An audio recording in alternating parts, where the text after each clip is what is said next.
नमस्कार, उत्तराखंड का एक खास बुलेटिन देख रहे हैं आप और मैं हूं आपके साथ शिफन शर्मा। तो चलिए शुरुआत करेंगे बुलेटिन की। देहरादून में मुख्यमंत्री पुष्कर सिंह धामी की अध्यक्षता में कैबिनेट बैठक हुई।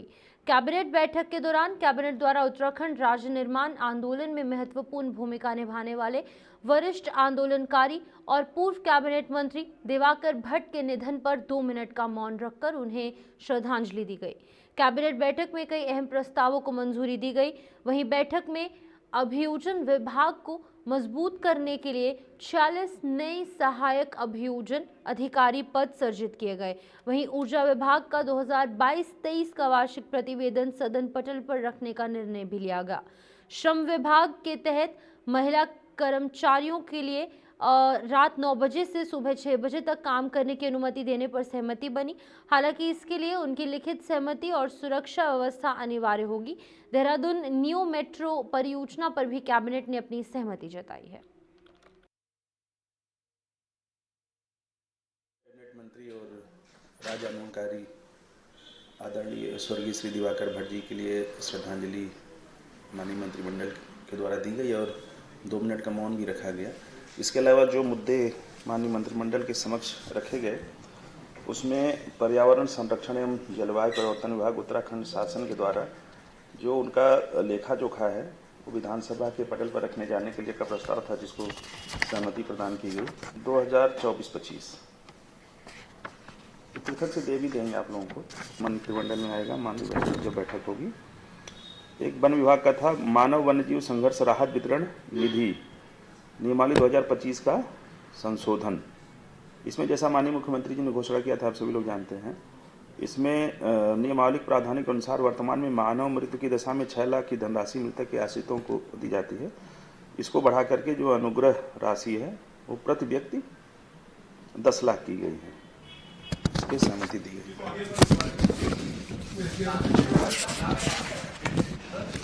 ये लेना घायलों के लिए तो उन्होंने कहा ना, इलाज का पूरा खर्चा सरकार उठाएगी। नहीं, पूरा 10 लाख है। हाँ, पहले 6 लाख रुपए थे। कोई मानव वन्यजीव संघर्ष में जब किसी की दुखद मृत्यु होती थी तो 6 लाख रुपए दिए जाते थे। अभी इसको बढ़ा करके 10 लाख कर दिया गया। और घायलों का जैसा कि माननीय मुख्यमंत्री जी ने अभी परसों ही आपने देखा होगा, प्रेस नोट भी जारी हुआ था, उन्होंने कहा कि उसका पूरा खर्च जो है राज्य सरकार उठाएगी। इनमें अभियोजन संवर्ग के ढांचे का पुनर्गठन पर भी सहमति दी गई है।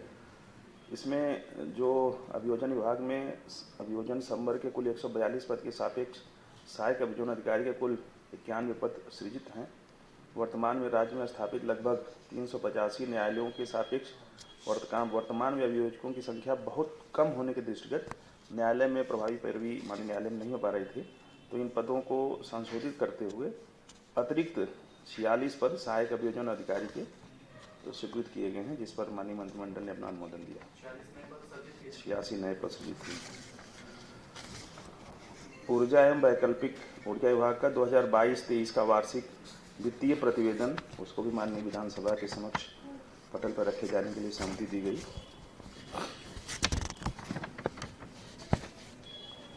एक श्रम विभाग का था राज्य की दुकानों एवं स्थापनों में महिला कर्मकारों को रात्रि 9 बजे से प्रातः 6 बजे तक कार्य करने की सशर्त छूट प्रदान की गई है। इसमें महिला कर्मकारों की सुरक्षा का पर्याप्त प्रावधान किया गया है। इस प्रावधान से महिला कर्मकारों को कार्य करने का अधिक अवसर प्राप्त होंगे। रात्रिकालीन महिला कर्मकारों को कार्य में तभी लिया जा सकता है जब उनके द्वारा इस संबंध में पूर्व हुई लिखित सहमति प्राप्त कर ली जाए। इससे महिला कर्मकारों को एक लैंगिक समानता का व्यवस्था प्रभावी होगी।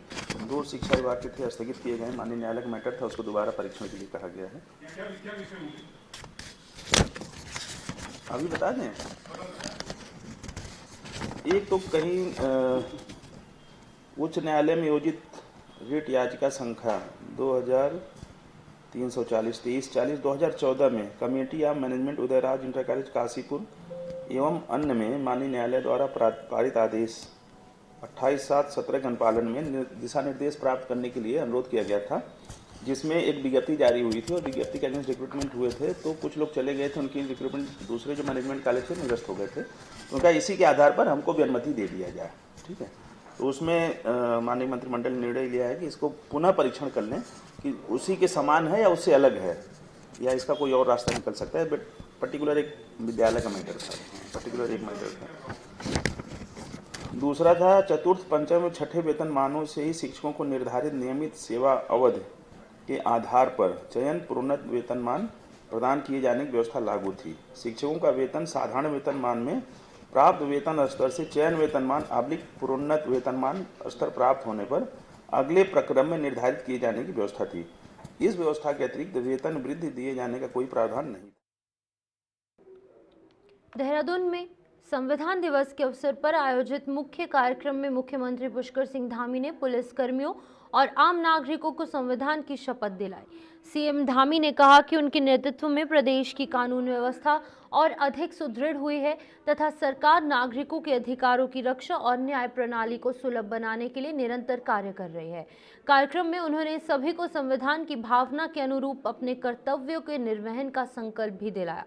मुख्यमंत्री ने कहा कि उत्तराखंड में समान नागरिक संहिता, नकल विरोधी कानून, धर्मांतरण रोकने का कानून, दंगा रोकने का कानून और शिक्षा विभाग में हुए हालिया संशोधन जैसे कदम उनके इस प्रयास के हिस्से हैं।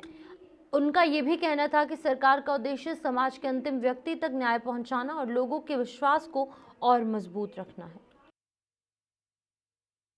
मैं सबसे पहले तो आज संविधान दिवस और विधि दिवस की सबको बधाई देता हूं, शुभकामनाएं देता हूं। हमारे प्रधानमंत्री जी के नेतृत्व में भारत के संविधान के प्रति और सम्मान का भाव लोगों का हो, इसलिए उनके प्रधानमंत्री बनने के बाद पूरे देश के अंदर इसको एक पर्व के रूप में मनाया जा रहा है।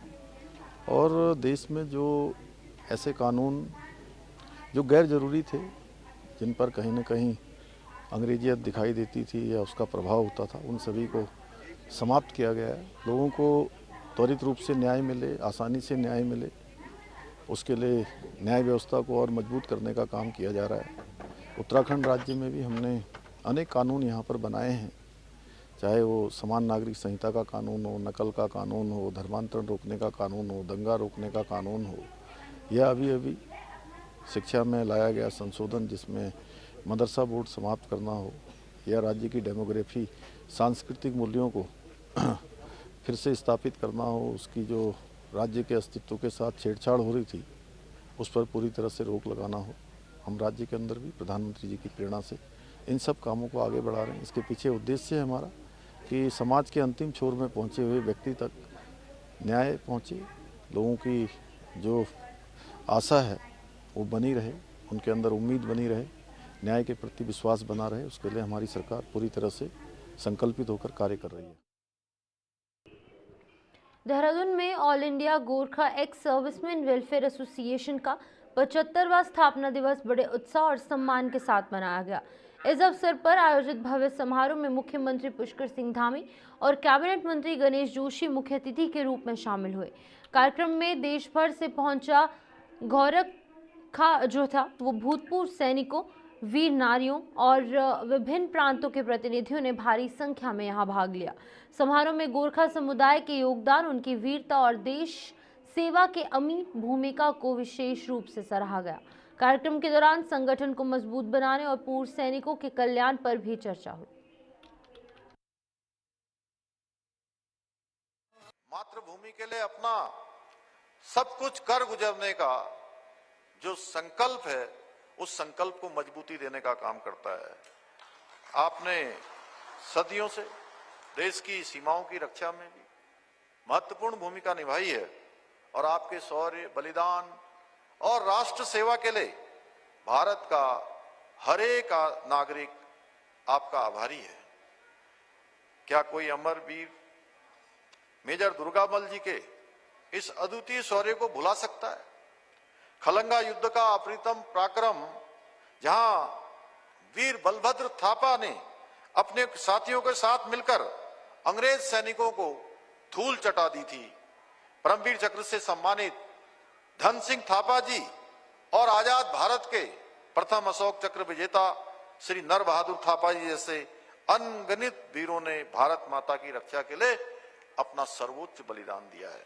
चाहे प्रथम युद्ध हो, चाहे द्वितीय विश्व युद्ध हो, या फिर 1962 की भारत चीन की लड़ाई हो, या 1965 का पाकिस्तान के साथ होने वाला युद्ध हो, 1971 का, जिसमें बांग्लादेश पूर्वी पाकिस्तान अलग हुआ, के युद्ध हो या फिर कारगिल का युद्ध ही क्यों न हो, हमारे गोरखा रेजिमेंट के हमारे जवानों ने प्रत्येक मोर्चे पर अपनी बहादुरी का परिचय दिया है, जिसे थोड़े समय में शब्दों में कह पाना कठिन है। अनेक जो हमारे देश की ऊंची ऊंची चोटियां हैं, जिसके बारे में अभी गणेश जोशी जी बहुत बता रहे थे कि आज हमारे सैनिकों को जहां पर अच्छी सुविधाएं मिल रही हैं, आज उनका मनोबल बढ़ाने का काम हो रहा है। जो कठिन से कठिन स्थितियों परिस्थितियों में काम करते हैं, उनके मनोबल को बढ़ाने के लिए हमारे प्रधानमंत्री श्री नरेंद्र मोदी जी उन सीमांत क्षेत्रों में जाते हैं, उन बर्फीली चोटियों पर जाते हैं, चाहे वो भारत की नौसेना हो, भारत की थल सेना हो या भारत की वायुसेना हो, सभी स्थानों पर हमारे प्रधानमंत्री जाते हैं। ऐसे स्थानों पर हमारे ये सैनिक, हमारे गोरखा रेजिमेंट के लोग या गोरखा समुदाय के लोग जो अन्य स्थानों पर भी अपनी सेवाएं देते हैं, ऐसे कठिन स्थानों पर अपनी सेवा उन्होंने दी है और थोड़े समय में इसकी व्याख्या करना बड़ा कठिन काम है। आज मैं इस मंच से आपके समर्पण, त्याग और देशभक्ति को नमन करता हूं।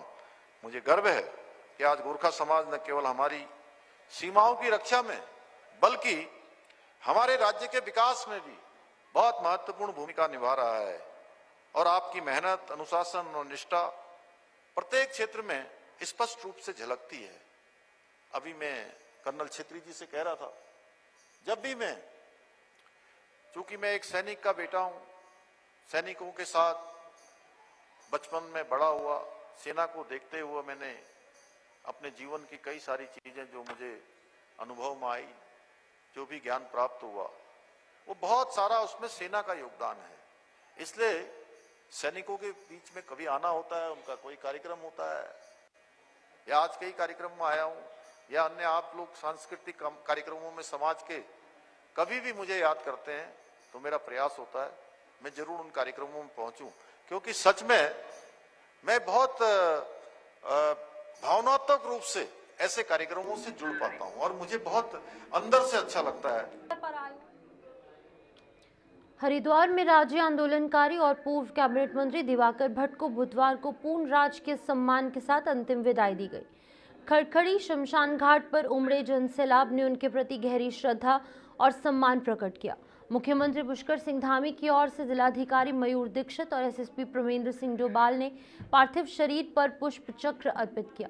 वहीं राजकीय सम्मान के तहत गार्ड ऑफ ऑनर दिया गया। वहीं दिवाकर भट्ट के पुत्र ललित भट्ट ने उन्हें मुख्य अग्नि दी। हरिद्वार में शोक की लहर है और पूर्व सीएम रमेश पोखरियाल निशंक, हरीश रावत सहित कई नेताओं ने अंतिम यात्रा में शिरकत की।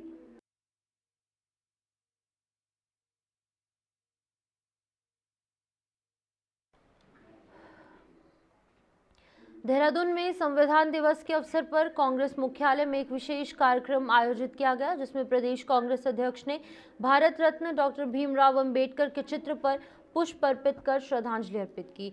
उन्होंने संविधान को भारतीय लोकतंत्र की आत्मा बताते हुए कहा कि बाबा साहेब का राष्ट्र निर्माण में योगदान सदैव प्रेरणा स्रोत रहेगा। कांग्रेस अध्यक्ष ने कहा कि पार्टी संविधान की मूल भावना न्याय, समता और स्वतंत्रता की रक्षा के लिए पूरी तरह प्रतिबद्ध है। कार्यक्रम में उपस्थित पदाधिकारियों और कार्यकर्ताओं ने भी संविधान के प्रति निष्ठा व्यक्त की और लोकतांत्रिक मूल्यों को मजबूत करने का संकल्प लिया। आज संविधान दिवस है और संविधान दिवस में कई जगहों पर संविधान बचाओ की भावना से कार्यक्रम रखे गए। उसमें यहाँ पर भी संविधान बचाओ गोष्ठी का आयोजन किया गया।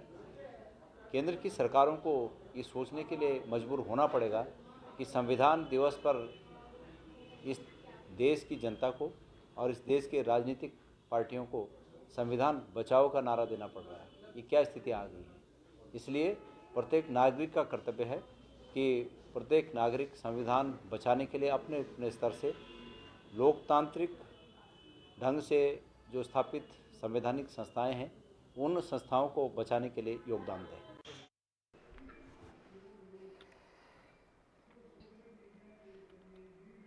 भारतीय जनता पार्टी प्रदेश कार्यालय में बुधवार को संविधान दिवस पर विशेष कार्यक्रम आयोजित किया गया, जिसमें संविधान की प्रस्तावना, उसका सामूहिक वाचन भी किया गया। कार्यक्रम की अध्यक्षता करते हुए प्रदेश प्रवक्ता कमलेश रमन ने कहा कि भारत का संविधान विश्व के सबसे महान और सशक्त संविधान में से एक है, जिसकी नींव डॉक्टर भीमराव अंबेडकर और ड्राफ्टिंग कमेटी के सदस्यों ने अमूल्य योगदान से पढ़ी है। उन्होंने कहा कि संविधान देश की विविधता को एकजुट करता है और समय की जरूरतों के अनुरूप आगे बढ़ने की प्रेरणा देता है। कार्यक्रम में संविधान निर्माता महापुरुषों को सम्मानपूर्वक स्मरण किया गया।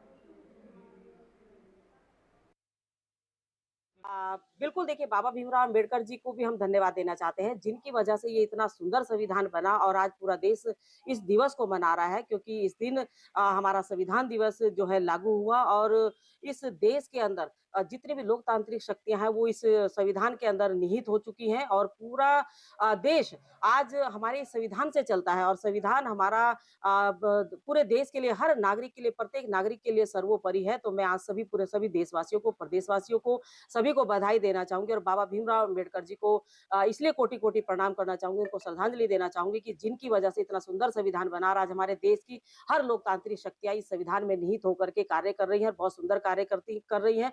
तो इस देश के अंदर और प्रदेश के अंदर संविधान दिवस की सभी को हार्दिक बधाई और शुभकामनाएं। देहरादून की धर्मपुर विधानसभा सीट पर कांग्रेस में सियासी मुकाबला तेज होता दिख रहा है। पार्टी के भीतर ये सीट हॉट सीट बन चुकी है, जहां दिग्गज नेता सक्रियता बढ़ा रहे हैं। पूर्व मुख्यमंत्री हरीश रावत, पूर्व मंत्री हरक सिंह रावत, महिला कांग्रेस अध्यक्ष ज्योति रौतेला और प्रदेश उपाध्यक्ष सूर्यकांत धस्माना सभी इस सीट को लेकर मैदान में उतर आए हैं। धर्मपुर की सामाजिक संरचना कांग्रेस के लिए अनुकूल मानी जाती है, जहां पहाड़ी और मुस्लिम मतदाता निर्णायक भूमिका में रहते हैं। 3 बार जीत चुके पूर्व विधायक दिनेश अग्रवाल के कारण भी पार्टी इस सीट को मजबूत मान रही है। अच्छी बात है। जिन लोगों को वहाँ के कार्यकर्ता कहेंगे उसी को लड़ाएंगे, जो जीत सकता होगा उसी को लड़ाएंगे। अभी लोग अपने तरीके से प्रयास कर रहे हैं, यदि कुछ लोग तो अच्छा लगता है। धर्मपुर में प्रयास कर रहे हैं तो ये मेरे लिए और ज़्यादा खुशी की बात है कि धर्मपुर में ज़्यादा लोग इच्छुक हैं, क्योंकि उस सीट से मेरा 2009 से लगातार संबंध रहा है। तो मुझे अच्छा लग रहा है कि धर्मपुर से बहुत लोग उम्मीदवार हैं। रुड़की उपजिला चिकित्सालय में स्वास्थ्य सेवाओं को और सुदृढ़ बनाने के उद्देश्य से जिलाधिकारी मयूर दीक्षित की अध्यक्षता में चिकित्सा प्रबंधन समिति की महत्वपूर्ण बैठक आयोजित की गई। बैठक में वर्ष 2025-26 के लिए 3 करोड़ 58 लाख रुपए का बजट अनुमोदित किया गया, जहां जिलाधिकारी ने स्पष्ट निर्देश दिए हैं कि अस्पताल में आने वाले हर मरीज को गुणवत्तापूर्ण स्वास्थ्य सुविधाएं बिना किसी रोक टोक के उपलब्ध करवाई जाए, जहां पर सुरक्षा के मद्देनजर पूरे परिसर में सीसीटीवी कैमरे लगाने, एम्बुलेंस सेवाओं को सुगम बनाने, साफ सफाई पर विशेष ध्यान रखने और ओटी सहित अन्य सुविधाओं को उन्नत किए जाने के निर्देश जारी किए गए। देखिए, आज सिविल हॉस्पिटल की जो प्रबंध समिति उसकी बैठक ली गई और उसमें विभिन्न मदों में जो खर्चे किए जाते हैं उसका अनुमोदन किया गया। साथ ही ये भी देखा गया कि जो हमारी सरकारी एम्बुलेंसेज हैं वो ज़्यादा यूज़ नहीं हो पा रही थी, उनके चार्जेस बहुत अधिक थे, तो लोगों को फिर प्राइवेट एम्बुलेंस की तरफ जाना पड़ता है। तो समिति ने ये डिसाइड किया कि एम्बुलेंसेज के चार्जेस या तो हम पूरी तरह से ख़त्म करेंगे या फिर उसको कम से कम रखेंगे, जिससे कि गरीब लोगों को एम्बुलेंस जो है उसकी सुविधा मिल सके और हमारी जो एम्बुलेंसेज है उसका भी प्रॉपर यूज़ हो सके। इसके अतिरिक्त इमरजेंसी वार्ड को और बेहतर करने के लिए बताया गया है। साथ ही हॉस्पिटल और उसके आसपास कुछ झाड़ियाँ वाड़ियाँ थी, कुछ साफ़ सफाई अतिक्रमण की भी प्रॉब्लम बताई गई, उसको भी ठीक करने के लिए डायरेक्शन दिए गए। देखिए, इस बारे में भी चर्चा की गई। वहाँ पर एक्स्ट्रा पुलिस फोर्स भी हम वहाँ पे लगाएंगे, वहाँ पर कैमरेज की संख्या भी बढ़ाएंगे और साथ ही जो अभी एम्बुलेंस वाली हमने बात की वो भी इसीलिए रखी गई है ताकि प्राइवेट एम्बुलेंसेज के माध्यम से कहीं कोई मरीज़ इधर उधर रेफ़र ना हो और जो डॉक्टर जहाँ रेफ़र कर रहे हैं, भले वो एम्स कर रहे हो या कहीं भी कर रहे हो, तो वो सरकारी एम्बुलेंसेज का प्रयोग करें, जिससे कि कोई भी ऐसी शिकायत आगे ना मिले। रुड़की में स्वच्छता अभियान को मजबूती देने के लिए जिलाधिकारी मयूर दीक्षित ने चंद्रशेखर चौक स्थित घाट बाजार के सार्वजनिक शौचालय समेत शहर के कई क्षेत्रों का निरीक्षण किया। इस दौरान उन्होंने सफाई व्यवस्था का बारीकी से जायजा लिया और अव्यवस्थाओं पर अधिकारियों को आवश्यक निर्देश दिए। जिलाधिकारी ने साफ कहा कि शहर को स्वच्छ और क्लीन बनाने में किसी भी तरह की लापरवाही बर्दाश्त नहीं की जाएगी। उन्होंने निरीक्षण के दौरान रास्तों और बाजारों में हुए अतिक्रमण को तत्काल हटाने के आदेश भी दिए। निरीक्षण के समय तहसील प्रशासन और नगर निगम के अधिकारी भी मौजूद थे। बनाया जाए स्वच्छता को लेकर, तो उसी क्रम में सभी डिपार्टमेंटल ऑफिसर्स के साथ हम काम कर रहे हैं और इसमें हरिद्वार हो, रुड़की हो, हमारा जो बॉर्डरिंग जितने भी हमारे टाउन्स हैं, जितने हमारे एंट्री पॉइंट्स हैं डिस्ट्रिक्ट के, सभी जगह हम सौंदर्यीकरण का, साफ़ सुथरा शहर हो उस तरह के हम निरीक्षण कर रहे हैं। टॉयलेट्स हमारे सारे साफ़ हों, सार्वजनिक। हमारे चौराहों को लेकर भी अभी चर्चा की गई, जितने हमारे चौराहे हैं उनका भी ब्यूटिफिकेशन का कार्य नगर निगम के माध्यम से या HRD के माध्यम से, यानी जो भी इसको टेकअप करेंगे उनको कराया जाएगा। साथ ही कई स्वयंसेवी संस्थाएं हैं, कई कंपनीज़ हैं जो इसमें आगे बढ़ चढ़कर वो भी हिस्सा लेना चाहती हैं, उनके साथ भी हम इस बार बैठक करेंगे। और निश्चित तौर पे पूरे जनपद में कोई भी टूरिस्ट, श्रद्धालु या कोई भी व्यक्ति यहाँ आए तो उसको एक अच्छा अनुभव हो, इसके बारे में हम कार्य कर रहे हैं। रुड़की के पिरान कलियर क्षेत्र में अवैध निर्माणों पर धामी सरकार की सख्ती एक बार फिर दिखी है। स्वास्थ्य विभाग की भूमि पर अवैध रूप से बनी मजार को प्रशासन ने आज कार्रवाई करते हुए बुलडोजर से ध्वस्त किया।